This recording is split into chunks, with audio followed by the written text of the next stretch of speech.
Hello, my friend. On today's episode, I'm speaking with Pete, and we are talking about how to manage and resolve client conflict.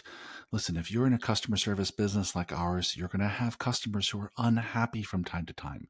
It's going to happen. And for many of us, that's a very stressful situation to deal with. So in today's episode, we break down our approach to handling client conflict and hope that it helps you resolve your client issues with less stress and more efficiency. So keep on listening.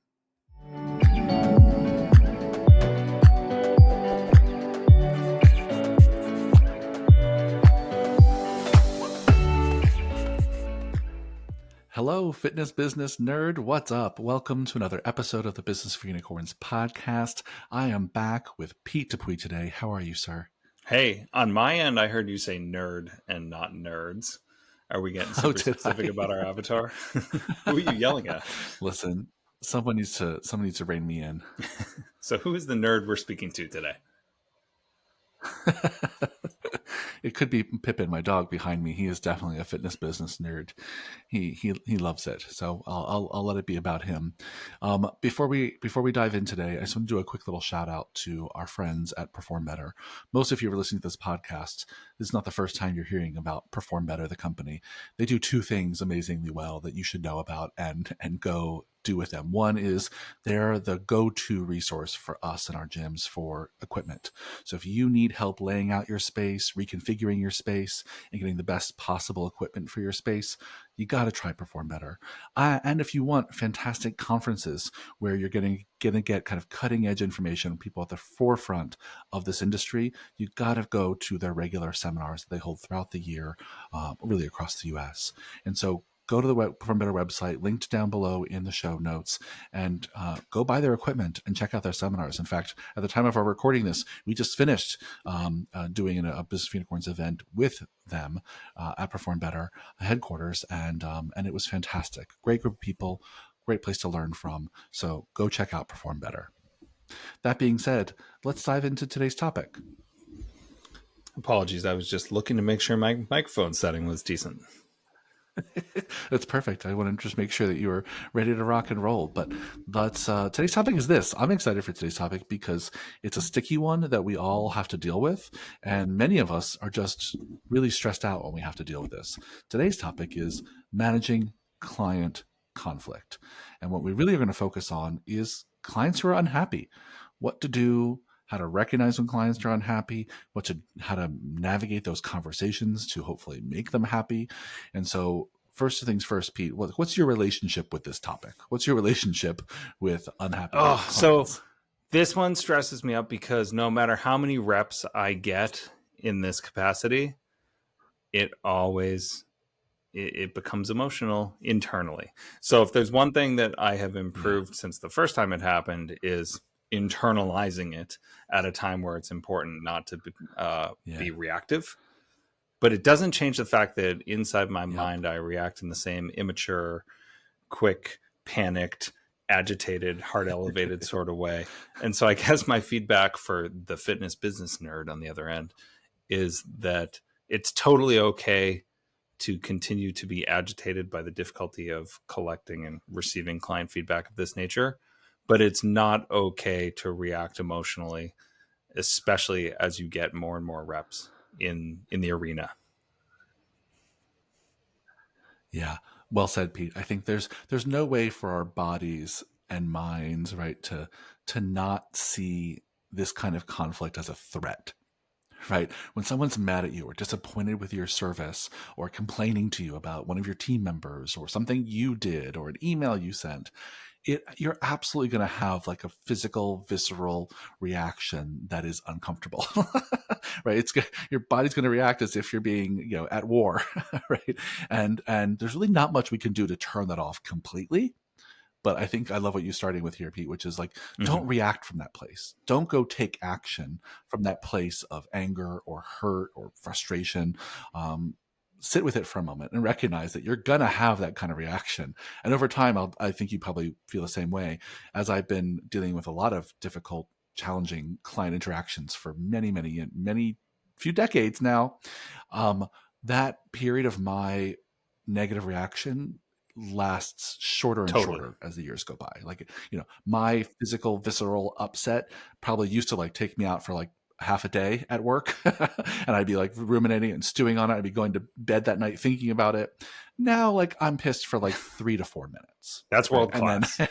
and like in my head yeah, for 3 to 4 minutes, I'm like, well, fuck them, and god damn it, and stupid fucking, and I let it all out in 3 or 4 minutes, and then I'm fine, right? But that's literal thousands of conversations with people who are unhappy got me to the Zen-like place of being pissed I for four think that, minutes. interestingly enough, between the combination of just years of doing this, we're approaching 18 years. That's a Yeah, lot of client feedback, good, bad, and ugly.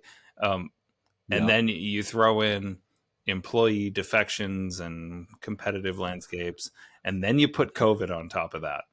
And what you have is, for yeah, me, this kind of concerning space that lives somewhere between Zen-like and numb or apathetic.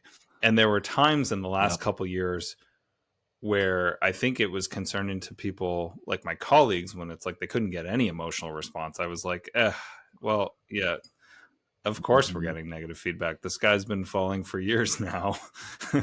I'm unfazed. And Yeah, and to a yep, degree, a little bit of emotion matters there from your peers. So you can't go wholesale the yes, other end of the spectrum. yeah, 100%. Yeah, you can't just turn off completely. Not healthy at all. Like, put up a wall of armor is like not the way to go. But the reason we have that strong reaction or any reaction at all Yeah. is because we give a shit. If we didn't give a shit about relationships with our clients and the experience we're creating for them, then it might be easier to kind of be numb and shrug it off. And I think in some cases, when I've worked for much bigger companies where I'm not as close to the clients and a client was pissed, it was actually much easier to care a little less because I didn't have a personal, intimate relationship with them. But in our business, we Yeah. know everybody. We know everybody, and so we are appropriately upset when they come to us with a complaint because we care about their experience. And I think that there's a whole spectrum there that we'll talk about. But let's dive into some Yep. advice we give on this topic. So we have a playbook for our Unicorn Society members that's about resolving client issues, and we offer kind of 3 steps. I figured we just kind of talk through them and share our experience. I'm just going to share what the 3 steps are, and then we'll go one by one.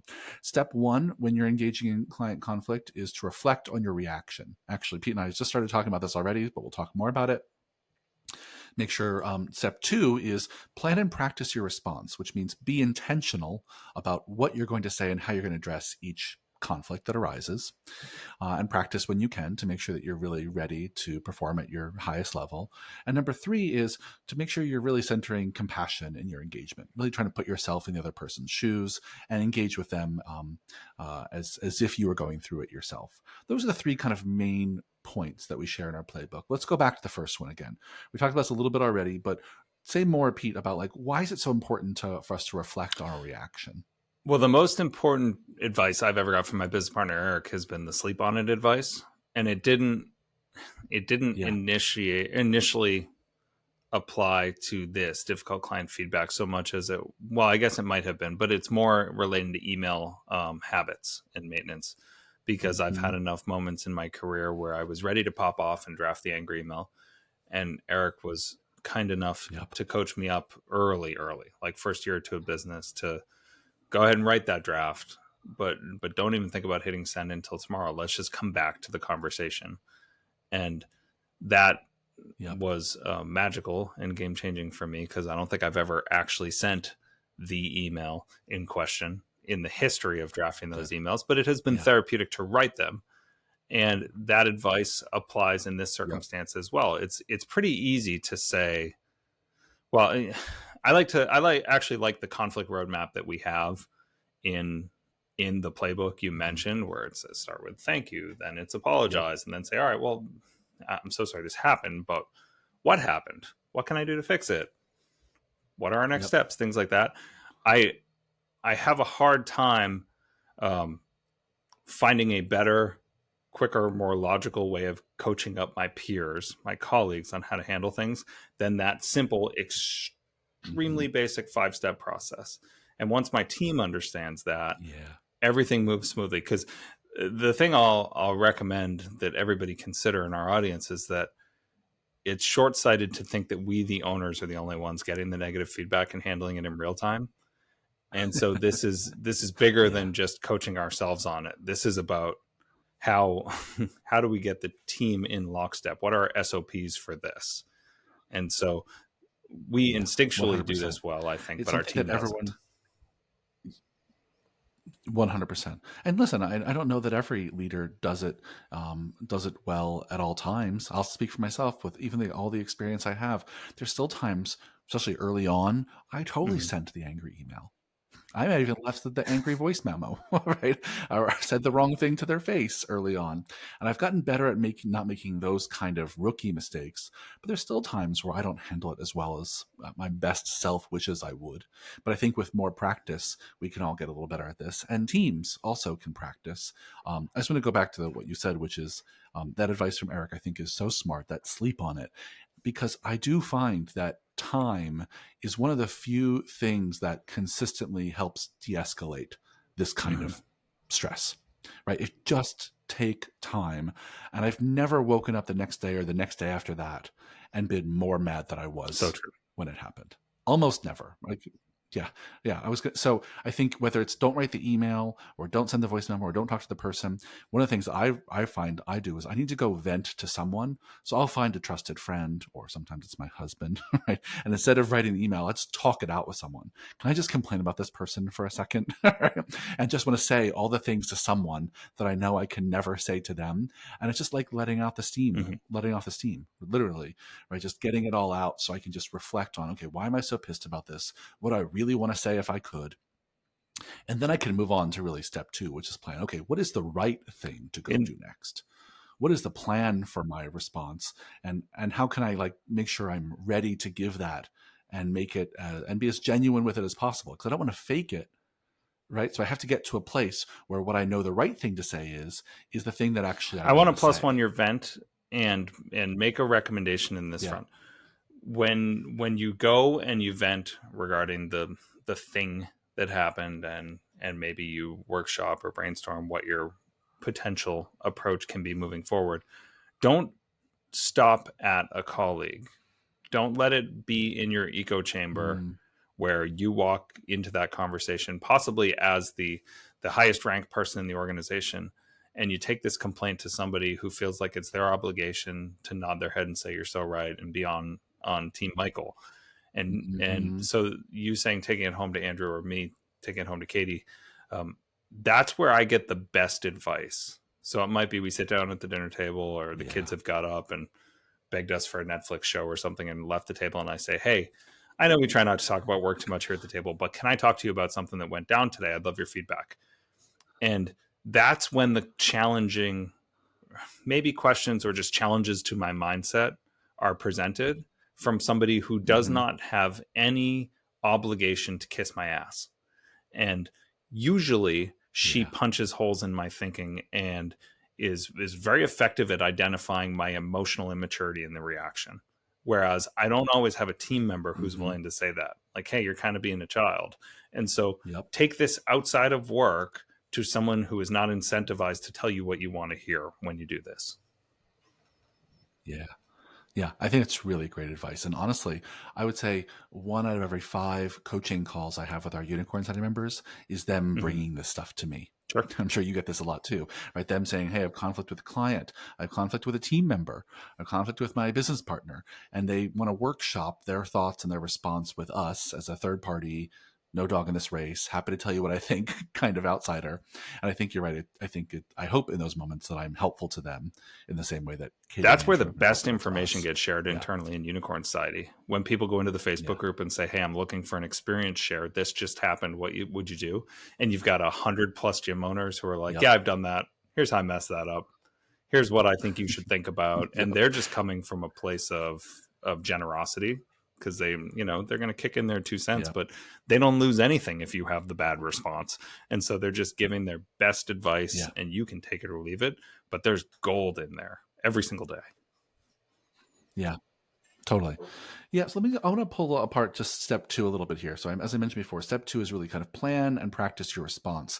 And what we really mean by this, there's a few things I think that are easy to overlook here is when you're planning and practicing response, your job is also to like go collect all the data, right? Because you might not have all the information about what what happened, right? Often a client left you a voice memo or sent you an email that they're pissed about something, but you might need to go talk to the trainer who was in the room. You need to go talk to other clients who were in the room. You may need to go look back in your, your database of past client complaints. Like, have they complained about this before? Is this a known issue? Is this something we're already working on? And the other research you want to do here is, what can I offer them? Like, what can I put in my back pocket to bring into this conversation to try and please them? Am I offering them discounts? Am I offering something for free? Am I offering them extra training sessions? Am I offering an apology? Am I trying to get someone else to give them an apology? Right? So there's all of this strategizing that you have to do before you just jump into the conversation. And sometimes you can jump in to be like, I'm so sorry. This really matters to me and I want to get this right. Is it okay if I go gather some more information before we talk anymore? Because I want to make sure I have everything I need to be helpful to you in resolving this. But I want to resolve this quickly. So I promise to get back to you tomorrow, right? It's okay to do that. But I think especially if you weren't there, didn't see it, didn't hear, whatever the thing was, there's a moment where doing a little plotting and planning will really help you find the best possible solution. Yeah. Anything you would Well, add you to that, said Pete? earlier that it's totally okay that we have emotional reactions to these things because it's our thing. And maybe earlier in your career in corporate, you felt a little less attached emotionally to this stuff. So a bad day was just a bad day that you left behind you and you went home. We have team members who feel kind of closer to that corporate scenario where they might get yelled at by a parent, but at the end of the day, they're like, I don't give a shit. Like, this isn't my brand. Tomorrow I'll wake up and it'll be a new day. I'm going to go home and not feel bad about this at all. I'm not going to feel anything.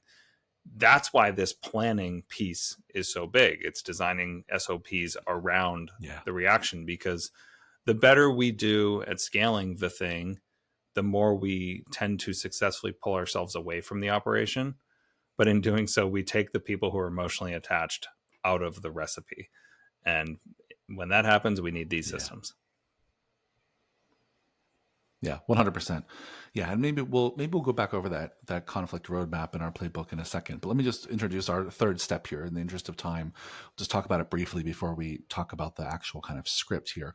Step 3 here is to engage with compassion, right? So this means to pick a time and a place where you can really have this conversation face to face with a client. I think the number one mistake, hands and way above any other mistake I see people make here, is they try and do this via email. They try to do this via text, voice memos. It never goes well. Almost never goes well. So if you really want to meet face to face, pick a time and a place where you can sit down and have the conversation, actively listen to the customer, take notes, make sure your body language reflects someone who is like physically present and available to them. And then, maybe I'll just read through the conflict roadmap, but you want to say thank you. Thank you for bringing this issue to my attention. You want to say, I'm sorry this happened to you. This is not how we like to do things around here. Then you want to ask some questions like, what happened? How can we fix it? Right? Dig a little deeper, collaborate with them, give them the sense that you're sitting on the same side of the table, you're on the same team, and then move the conversation towards what's next. How can we support you in finding a solution? But even just those 5 things, like thank you, I'm sorry, what happened, how can we fix it, what's next, are such a clear roadmap to moving the conversation forward. And that's the kind of stuff you can absolutely practice as a team. Yeah. So I know you've done this so many times, Pete. What else do you do to help resolve and de-escalate these conflicts? The first 2 steps, the thank you and I'm sorry, tends to bring down people's anger and hostility. Yeah. It goes such a long way. It totally changes the game.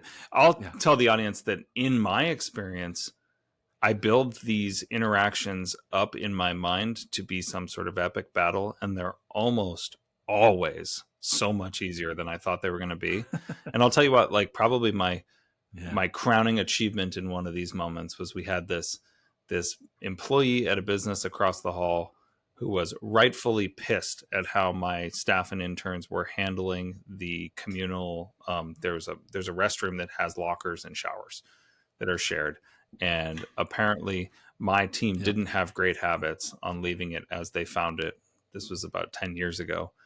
And this guy came in real hot And he stomped into the office and demanded to speak with the owner, and ended up in my office here in the corner without me having a chance to prepare. And since I hadn't had any chance to put any thought into it and didn't know what he was coming in to talk about, I didn't get agitated. I was just sitting here at the end of a busy day.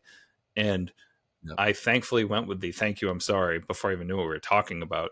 And that brought his guard down so far that by the time we ended the conversation, I had signed him to a 3-month commitment to our strength camps.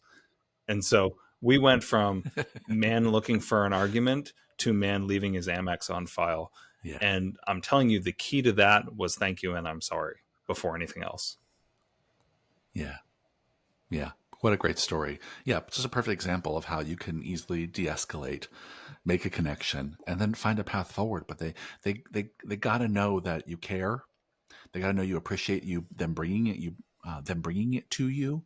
And they got to know that you're committed to making it better for them, whatever that takes. And so, yeah, I think that's a great story. Maybe we end there. Anything else you want to share on this Don't topic? stop at just that conversation. A follow-up isn't a bad idea. An email reiterating what was discussed and thanking them again for taking the time to share their feedback. Yeah, I think some proactive follow-up is really the thing that makes sure the same mistakes don't happen over and over again. And oftentimes that follow-up means a little bit of retraining of the team to make sure that whatever ball was dropped is, an SOP that gets refined and reviewed and practiced just a little bit more to make sure that those same kinds of mistakes. Yeah, and as a leader, yeah, we need to be careful about the way we talk about these things internally, like at a staff meeting, be it complaining about a parent or complaining about like I said, an employee across the hall, things like that, because the way we act is assumed to be the norm and the expectation. And these are the moments where we let a little bit of our emotional immaturity get the best of us. And the optics of it aren't great. And it only reinforces to the team that it's okay to be a little bit juvenile in your reactions to these things. So that's where the stoicism is pretty huge with your colleagues when you talk about what happened and how it was addressed. Yep. We've all worked, and I'll speak for myself. I've absolutely worked in those cultures where it was okay and expected that we shit talk our clients, right? That we like talking about that pain in the ass so-and-so and that blah, blah, blah. So, that really we would say, not nice things about our clients on a regular basis. And that was just kind of okay and accepted. And listen, I'm all for a little bit of venting. I think that can be helpful sometimes when someone's really pissed you off. I'd rather you yell at me in the office than at the actual customer, right? But if your culture is one where that kind of gossip and shit talking of clients is supported, it's going to bleed into the client experience. People will know. And that's the last thing any of us want who are doing this work. So make sure that we are leading by example. Yeah, and your employees don't stay with you forever. And that reputation tends to get out into the wild. And you don't want to be known as the facility that has that negative attitude. Yeah, even when I was working at the Four Seasons, we had a name for challenging customers. We would call them high expectation guests, right? So anyone who we saw had a really high expectations really meant they were pain in the ass, but it was our really kind of positive way of talking about them. And this person expects a lot from us. And if we don't deliver, we are going to hear about it. So we would refer to them and they would have their picture would be on a wall in the back that these people have high expectations, which meant get it right for them. We try and get it right for everyone, but these are the folks you want to cross your T's and dot your I's, especially because they will notice and they will complain. And it's good that we know that we can get in front of it. And that program itself gave us some great language for how to talk about them. And let us be proactive to make sure that we That's really great. get it I'm right. stealing it. Yeah, great. I love it. Awesome. Well, thanks for a great chat as always, Pete. And listeners, we hope this is helpful. I hope you took some notes from this and you go and manage your next client conflict just a little more effectively moving forward. But thanks for listening. Don't forget to go check out our friends over at Perform Better. Click the link down in the show notes and let us know what you want us to talk about. Hit us up on social media, DM us or email us, michael@businessunicorns.com, Pete at businessunicorns.com. Let us know what you want us to talk about. Ask us questions, give us topics. We're always looking for ideas for things to cover on the podcast. So let us know what matters to you. Talk soon, Michael. Thanks, Pete.